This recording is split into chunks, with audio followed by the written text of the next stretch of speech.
One of the things that I find most fascinating about the conflict between the Mexican Centralists and the Texians, the American immigrants, the Tejanos, that sort of mixing and melting mass of humanities that's up in Texas, is that Texas and the troubles there are not occurring in a vacuum.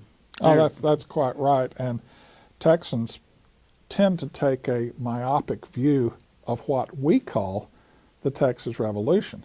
But the Mexicans would say this is a much larger civil war. Yeah, actually, I had a chance to take a look at a Mexican textbook one time. Yeah. And well, you teach Mexican history. Yeah. Well, I mean, I'm talking about a textbook from Mexico. Oh, I see. And the way they teach it down there is this was the secession of Texas. Yeah. This was not a war for independence or anything like that. It was just a separatist movement, much like the separatist movement that occurred in the Yucatan. There's a little bit of that noise in Oaxaca. Certainly, there's some of that in Zacatecas. Well, and people need to remember that Santana had begun to snuff out Federalist resistance in Zacatecas. He was brutal in Zacatecas. Well, and also Oaxaca and Yucatan. Yeah, but at Zacatecas he was especially brutal.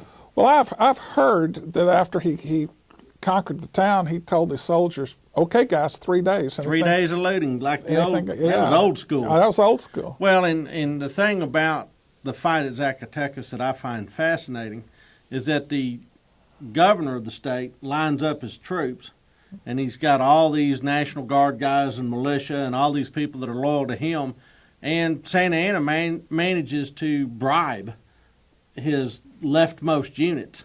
And so his left just gives way because they got paid enough and actually swap sides and roll up his line. I mean, it's an absolute total disaster.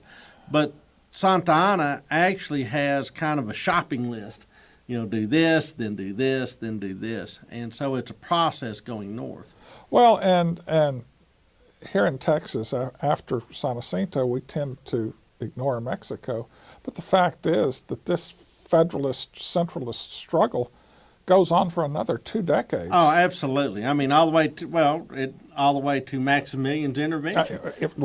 That's I mean, true. There's a reason that Porfirio Diaz ends up becoming one of the great heroes of Mexican history, because at least with his dictatorship later in the century, he ends all that squabbling and says, "Guess who's in charge? That would be me." Yeah. And so, and of course Mejia's mixed up in this. Well, sure. I mean, we mentioned Mejia in a previous lesson, and he goes to New Orleans. Yeah. And so he launches over towards Tampico, and it's an absolute disaster. Absolute disaster. And the sad thing is, many of the wharf rats that he picks up in New Orleans really have no idea where they're going. They say, what is this Tampico? You say, so they get drawn into something that they have no idea what they're getting into. And sadly, most of those guys end up in front of a firing squad. Now, Mejia, and all these other sorts of conflicts in Mexico are going on fairly contemporaneously to the outbreak of violence at Gonzales and then the storming of Bayard. Yeah, let's see. The storming of Bayard was in December of 35, and Tampico's November? Yeah, November.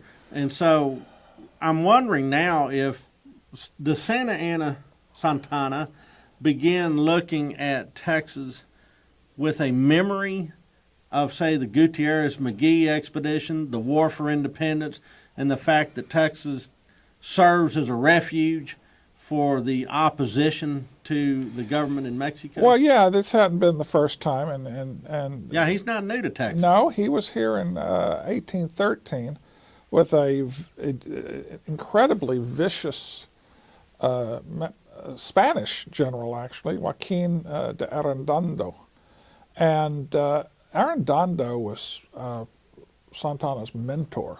Yeah, and in fact, Santana apparently served with conspicuous gallantry during that campaign because he's mentioned in dispatches. But another thing he brought back from that experience is how one puts down rebellion. Arredondo was his mentor and his model, And the way Arredondo put down that revolt was with astounding brutality. He nearly killed half the people in Texas. Well, and that's the irony.